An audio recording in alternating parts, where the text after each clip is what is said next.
Hello dear students, good morning. आज हम बात करेंगे सर्कुलर मोशन की। देखिए, सर्कुलर मोशन क्या होता है, सबसे पहले तो ये समझते हैं हम लोग, ठीक है ना। लेट अस सपोज आपके पास में एक ट्रैक है, ये उसका सेंटर है। एक पर्सन है, यहाँ पॉइंट ए से भागना शुरू कर देता है, बाद में बी पर पहुँच जाता है, कुछ टाइम के बाद सी पर पहुँच जाता है, कुछ टाइम के बाद में डी पर पहुँच जाता है। यहाँ पर इसकी वेलोसिटी कोई v1 है, मान लो ये v2 हो गई है, ये v3 हो गई है मान लीजिए, और ये v4 हो गई है।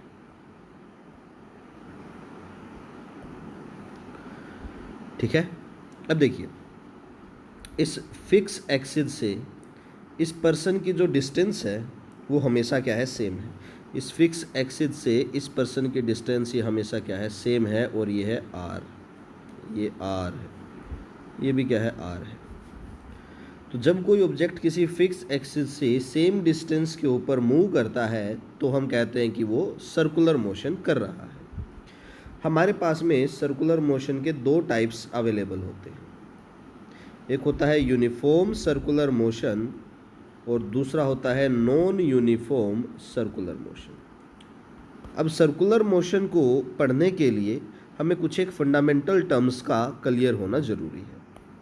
उनमें से सबसे पहली टर्म है एंगुलर डिस्प्लेसमेंट। चलिए ज़रा देखते हैं कि ये क्या होती है। लेट अस सपोज ये मेरे पास में एक सर्कुलर ट्रैक है, ये उसका ओरिजिन हो गया। ये कोई पॉइंट यहाँ पर है ए, कुछ टाइम के बाद ये भाग करके यहाँ पहुँच गया है बी पर।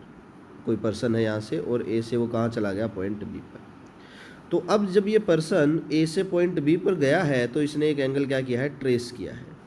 This is known as angular displacement.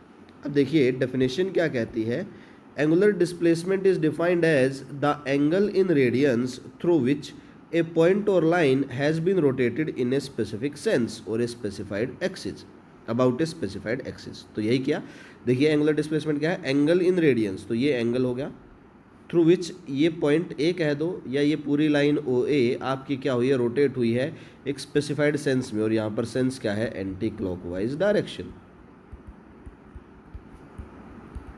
ठीक है ना। तो हमने क्या कह दिया कि मेरी जो बॉडी है जब वो ए से बी पर गई तो उसने एक एंगुलर डिस्प्लेसमेंट किया है, कितना किया है, और वो थीटा। तो जो एंगुलर डिस्प्लेसमेंट है उसकी एसआई यूनिट आपके पास में क्या होती है, रेडियन। रेडियन उसकी एसआई यूनिट होती है। ठीक है। देखिए नेक्स्ट यहाँ पर आती है एंगुलर वेलोसिटी। अब देखिए जिस तरह से लीनियर वेलोसिटी थी, क्या थी, rate of change of displacement with respect to time, या rate of change of displacement बोल सकते हो।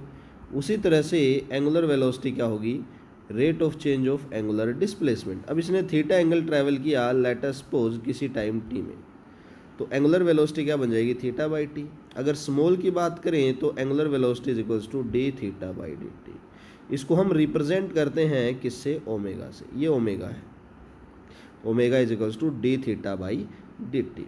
इसकी अगर आप एसआई यूनिट की बात करेंगे तो इसकी एसआई यूनिट क्या आ जाएंगी, थीटा की तो रेडियन हो गई और टाइम की क्या हो गई है, सेकंड। अगर आप इसके डायमेंशंस निकालेंगे तो थीटा का तो कोई डायमेंशन ही नहीं, डायमेंशन लेस है, डिवाइडेड बाई टाइम है तो कितना आ जाएगा, टी की पावर -1, इसके डायमेंशन हो जाएगी। काफ़ी बार ओमेगा को हम एक और टर्म में यूज़ करते हैं और उस टर्म का नाम है रिवोल्यूशन पर सेकंड।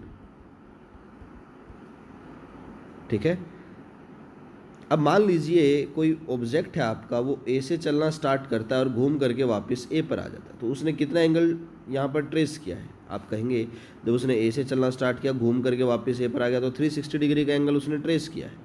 और 360 डिग्री का मतलब क्या है, 2 पाई। मान लीजिए ए से घूम करके उसे वापस ए पर आने में टी टाइम लगा है, तो ओमेगा का फॉर्मूला यहाँ पर क्या बन जाएगा, 2 पाई बाई टी। ठीक है। नेक्स्ट देखिए एंगुलर एक्सेलरेशन। अगेन जिस तरह से लीनियर वेलोसिटी थी उसके बाद लीनियर एक्सेलरेशन था, क्या था, D we by D T. उसी तरह से एंगुलर एक्सेलरेशन अल्फ़ा क्या आ जाएगा आपके पास में, अगर मैं एंगुलर एक्सेलरेशन की यहाँ पर बात करता हूँ तो अल्फ़ा क्या आ जाएगा आपके पास में, D omega by D T. तो ये आपके पास में एंगुलर एक्सेलरेशन हो जाएगा अल्फ़ा। अब मैं यहाँ पर अगर अल्फ़ा की एसआई यूनिट निकालता हूँ तो मेरे पास में एसआई यूनिट क्या आ जाएंगी, अल्फ़ा की एसआई यूनिट आ जाएंगी रेडियन पर सेकेंड स्क्वायर। और अगर आप इसका डायमेंशन निकालेंगे तो डायमेंशन क्या आ जाएगा आपके पास में, m0L0t⁻²। ठीक है, अब यहाँ देखते हैं, देखिए अब हम देखेंगे सबसे पहले relation between linear velocity v and angular velocity omega, दोनों के बीच का रिलेशन देखेंगे। अब देखिए यहाँ पर अगर मैं बात करता हूँ, लेट अस सपोज ये मेरे पास में एक सर्कुलर मोशन हो रहा है। मान लीजिए यहाँ ओरिजिन से कोई बॉडी पॉइंट ए पर गई और उसके बाद मान लीजिए कोई बॉडी कहाँ गई, पॉइंट बी पर, थीटा एंगल उसने ट्रेस किया। तो मेरे पास में ओमेगा क्या आ जाएगा, small displacement D theta by D T. अब डी थीटा का मतलब क्या है, वेरी वेरी स्मॉल डिस्प्लेसमेंट। तो मैं यहाँ पर वेरी वेरी स्मॉल डिस्प्लेसमेंट आपका रिप्रेजेंट कर देता हूँ, बी डैश पॉइंट हमारा। तो ये मेरे पास में डी थीटा है, यहाँ से डाल दिया मैंने आर्क। अब इस मोशन की रेडियस क्या है, आर।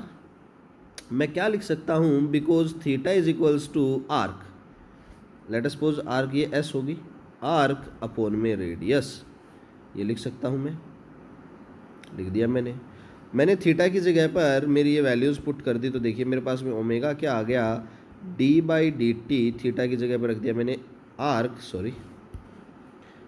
आर्क एस अपॉन में रेडियस आर। रेडियस आर तो थ्रू आउट कॉन्स्टेंट है, डिफ्रेंशिएशन साइन से बाहर आ जाएगा, 1 अपॉन में आर इंटू में क्या आ जाएगा, D S by D T. D S by D T तो क्या बनेगा, लीनियर वेलोसिटी वी।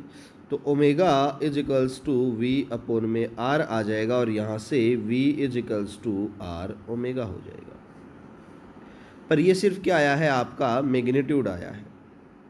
अगर मुझे इसको वेक्टर टर्म्स में लिखना हो तो वेक्टर टर्म्स में मेरे पास में क्या रिलेशन बन जाएगा, यहाँ पे देखिए, V vector is equals to omega vector cross product में आर वेक्टर। ध्यान रखना है, ये V vector is equals to omega vector cross product में आर वेक्टर। ओमेगा की डायरेक्शन क्या होगी, कैसे निकालेंगे, वो हम देखेंगे बाद में। ठीक है,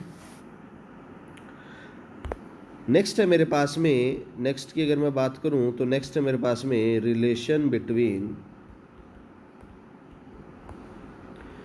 अल्फा एंड ए, यानी कि linear acceleration and angular acceleration. Same relation बड़ा ही आसान है। अल्फा क्या हो जाएगा, D omega by D T.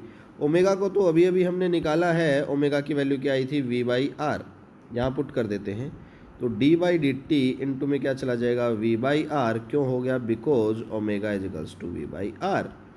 तो यहाँ से 1 बाई आर तो बाहर आ जाएगा, अंदर क्या रह जाएगा, d we by D t. और d we by D t मेरा क्या बन जाएगा, लीनियर एक्सेलरेशन। तो alpha is equals to 1 by r into में लीनियर एक्सेलरेशन। तो यहाँ से लीनियर एक्सेलरेशन किसके बराबर आ गया, आर अल्फा के। और अगर आप इसकी भी वेक्टर फॉर्म लिखना चाहें तो आपके पास में वेक्टर फॉर्म क्या आ जाएगी, a is equals to alpha cross में आर। तो ये आपके पास में क्या आ जाएगी, इसकी वेक्टर फॉर्म बन जाएगी। ठीक है, तो ये आपके पास में क्या है, कुछ एक टर्म्स जो हम यूज़ करेंगे, किसके अंदर करेंगे हम, सर्कुलर मोशन के अंदर। कल हम देखेंगे सेंट्रीपिटल एक्सेलरेशन, सेंट्रीफ्यूगल एक्सेलरेशन और इन सब के प्रूफ। आज के लिए सिर्फ इतना ही। Thank you, have a great day. कल हम यूनिफॉर्म नॉन यूनिफॉर्म में भी डिफरेंशिएट करेंगे। Thank you.